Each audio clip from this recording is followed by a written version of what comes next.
Mesdames et messieurs, bonsoir et bienvenue à cette nouvelle édition du journal consacrée à l'actualité du camp biblique international des leaders Koumé 2024. Voici les titres. Le camp biblique de la transition Koumé 2024 suit son cours avec toutes les corrections et les transformations qui l'y accompagnent. Les enseignements du frère Théodore depuis le début de ce camp visent à ramener les cœurs des uns et des autres aux fondamentaux en matière de leadership. Arrêt dans ce journal sur les messages des 8 et 9 août 2024. C'est tout pour les titres, mesdames et messieurs. Tout de suite pour le développement. Une fois de plus, bonsoir. Le pasteur Théodore Andossé, principal orateur au camp des leaders 2024, poursuit ses enseignements les 9 et 8 août. Retrouvons dans ce dossier de la rédaction un résumé de ses propos centré sur la nécessité absolue d'un corps de ministère pour l'accomplissement du but. Ce mercredi 7 août 2024, le frère Théodore Andossé a entretenu les saints venus assister au camp biblique des leaders sur la croissance et le développement de Moïse dans son leadership. En effet, l'orateur a dit que Moïse est un archétype dans sa génération. Il ressort le fait que Moïse s'est distingué dans son développement pendant les 40 premières années de sa vie, expliquant que quand on est imbu de ses propres qualifications et qu'on veut faire l'œuvre de Dieu, alors nous le faisons en vain. Il réitère le fait que l'on ne peut dépendre de Dieu si on confronte les limites de notre force et de notre éducation. Et même dans notre ministère, certains de nos anciens croient être des cofondateurs parce qu'on les a élevés trop tôt à parler. Et beaucoup d'entre nous, chacun cherche tellement à faire entendre sa voix qu'on ne connaît pas les voix de Dieu. Le frère Théodore ajoute que pour servir Dieu, il faut automatiquement passer par la croix. Il réduit tout son enseignement en disant qu'il y a l'appel de Dieu. Pour passer de l'appel à l'envoi de Dieu, il y a la formation.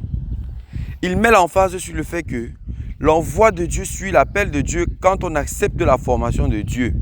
Il ne faut pas fabriquer des prophéties au sujet de l'envoi du Seigneur, a dit le frère Théodore, car Dieu a capacité Moïse en lui donnant à Aaron qui devrait lui servir de bouche et sa verge de preuve en son temps. De Koumé pour la RTVC, je suis Carlos Foucault.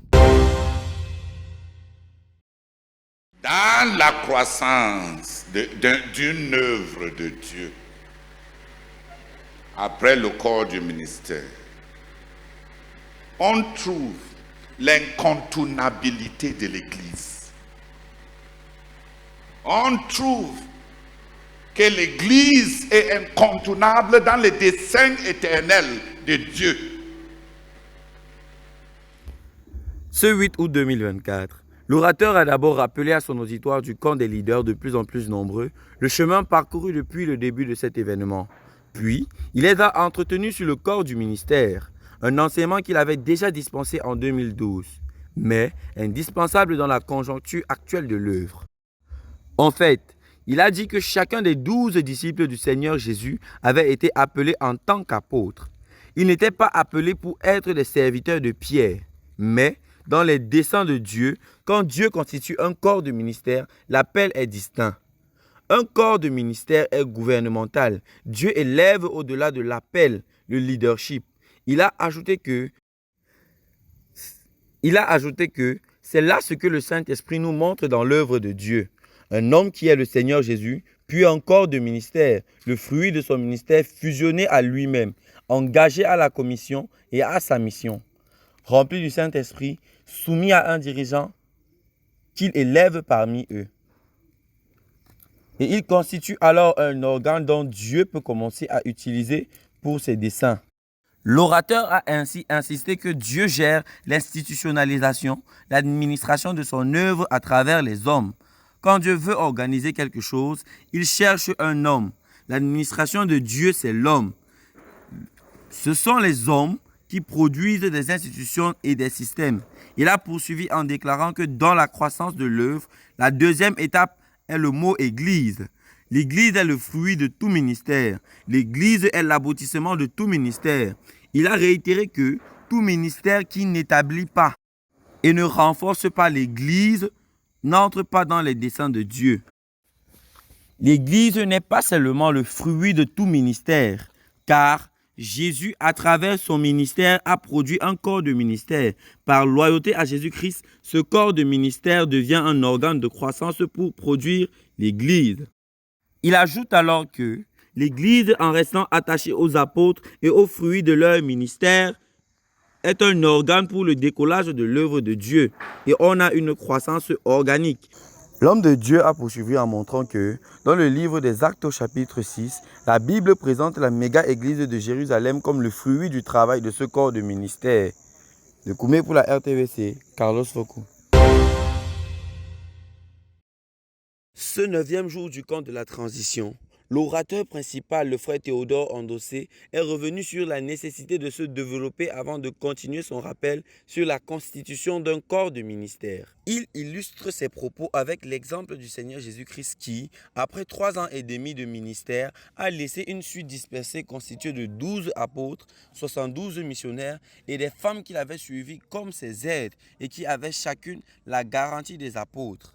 Il explique que la commission que Christ leur a donnée est devenue leur mission. Ils se sont ralliés autour de Pierre car il a émergé comme dirigeant. Ils étaient tous ensemble et ils faisaient le poids du ministère. L'orateur a une fois de plus rappelé que l'aboutissement de tout ministère, c'est l'Église, car le corps du ministère est devenu le noyau de l'Église. Quand davantage de dirigeants sont suscités, il y a davantage de tâches, mais l'Église, à son tour, doit devenir un organe pour l'accomplissement des desseins de Dieu. Le leader poursuit donc avec son enseignement en montrant que la troisième chose qui émerge par rapport à la croissance d'une œuvre de Dieu, c'est l'œuvre. Il a ainsi dévoilé que si l'Église est locale, l'œuvre à son tour est l'entreprise qui produit les églises à travers les hommes donnés par Dieu pour le faire. Il explique que l'œuvre, c'est le travail des apôtres. C'est le développement de l'église locale qui a été implantée. C'est la totalité du travail de tous qui placent leur labeur sous l'autorité directionnelle des apôtres. Notre œuvre, à son tour, est dans le fruit du travail de ce corps du ministère qui est formé autour du frère Zach. C'est le débordement de tout ce qui est parti de la méga-église et des méga-églises qu'il a implantées à Yaoundé et Douala et partout ailleurs. Cela inclut aussi le travail de chaque missionnaire envoyé à la base d'un appel et qui place son travail sous la couverture du frère Zach. Donc, il y a un besoin de compte rendu. L'envie de voir même son travail faire partie de l'œuvre de Dieu, d'une économie divine. Le leader a aussi révélé que l'œuvre des apôtres avait un handicap, des éléments affaiblissants, le judaïsme, le légalisme, les traditions. Le Seigneur du ciel et l'évangile de Dieu se revêtent des cultures, des gens pour leur communiquer la vie éternelle. Ainsi, il dit qu'il y a un dialogue de l'évangile avec les cultures des hommes. Donc, notre œuvre commence à Yaoundé et il y a des éléments de la culture qu'elle doit revêtir pour que l'évangile soit communiqué aux Camerounais. Lorsque l'œuvre se développe, l'exportation d'une civilisation et d'une culture religieuse font partie des obstacles.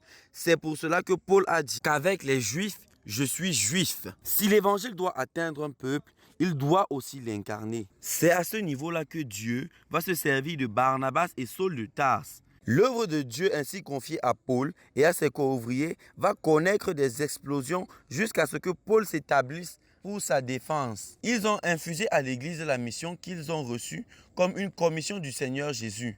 Ainsi, le leader a dit que l'Église est missionnale. C'est devenu le corps du Christ. C'est devenu l'épouse du Christ, la maison de Dieu, la famille de Dieu, le temple du Saint-Esprit. C'est devenu l'organe pour l'accomplissement des desseins de Dieu. Pour la RTVC, Carlos Foucault. Pour avancer. Dieu gagne et Dieu va gagner. Dieu gagnera. Dieu gagne et il va gagner. Et il gagnera. Alléluia. Amen. L'instant ZTF conduit par la sœur Harriet Bargas, ces 8 et 9 août 2024, a transporté les campeurs dans une toute autre dimension de la vie du professeur Zacharias Tani Fomom. Revivons ensemble les temps forts de ces échanges dans ce reportage. Le vendredi 9 août 2024, dans le cadre de l'instance ITF dirigée par la sœur Harriet Barga, l'accent est mis sur le témoignage du frère Zach au sujet de son expérience de la plénitude du Saint-Esprit. Après avoir révélé à l'auditoire le contenu verbal de la transaction qui s'était opérée ce jour-là entre le frère Zach et le Seigneur, plusieurs des campeurs ont été convaincus de péché. Sans résistance, ils se sont levés tour à tour pour se repentir, chacun à la lumière de ce qu'il a reçu. Poursuivant son propos, l'oratrice met l'emphase sur la restitution. Elle illustre cela par une promesse de mariage non tenue que le frère Zach avait faite à une femme. Convaincu de péché plus tard par le Saint-Esprit, il s'était repenti. Cette dernière illustration a servi de catalyseur, amenant plusieurs à se repentir des nombreuses promesses non tenues. Dans la même dynamique, à savoir celle de corriger les imperfections dans les vies, au cours de la séance de la journée du 10 août 2024, la sœur Harriet Barga explore avec les campeurs un autre aspect de la vie du frère Zach, à savoir sa vie de prière. Ayant démontré la place centrale de la prière dans la vie de ce dernier, elle a illustré cela par les nombreuses transformations visibles qui l'ont accompagné. Le prix qu'il a payé dans sa vie de prière a attiré comme une sorte de jugement sur tout l'auditoire ou presque, qui s'est levé pour se repentir d'une vie de prière pauvre et s'engager à commencer une vie de prière rapportée dans des cahiers. Il décide ainsi de coopérer avec le Seigneur au travers de la discipline dans la prière. Tout porte à croire que l'instance ZTF est en train de produire des imitateurs du modèle pourvu qu'est le professeur Zacharias Tani Fomo. À Dieu soit toute la gloire pour cette tranche de programme et son impact. Pour la RTVC Koumé, je suis Armen Niembe. Toujours dans le cadre du camp biblique international des leaders Koumé 2024, le pasteur Victor Andossé entretient les participants ce soir du 8 août au sujet du mariage.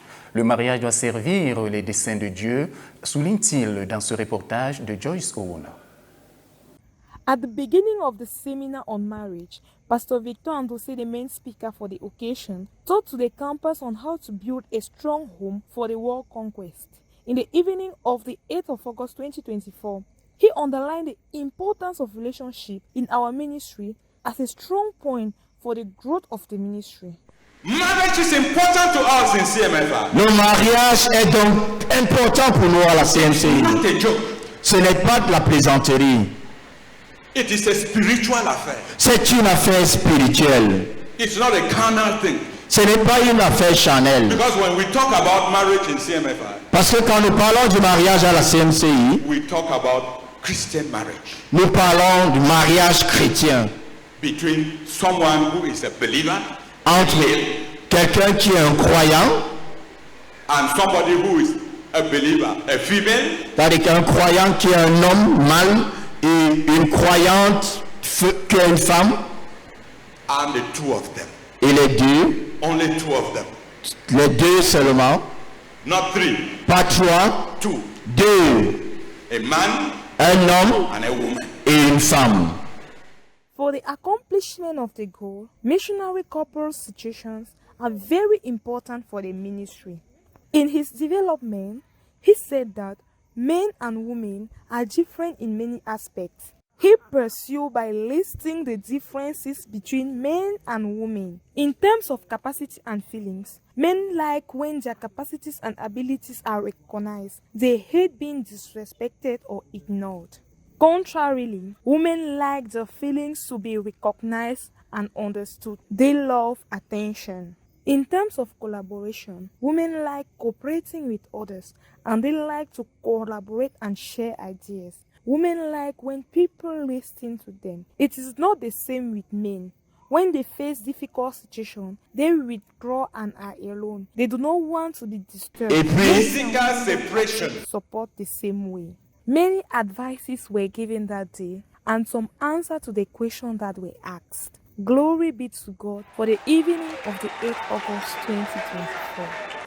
Mesdames et messieurs, c'est sur cette note d'information que nous refermons ce journal.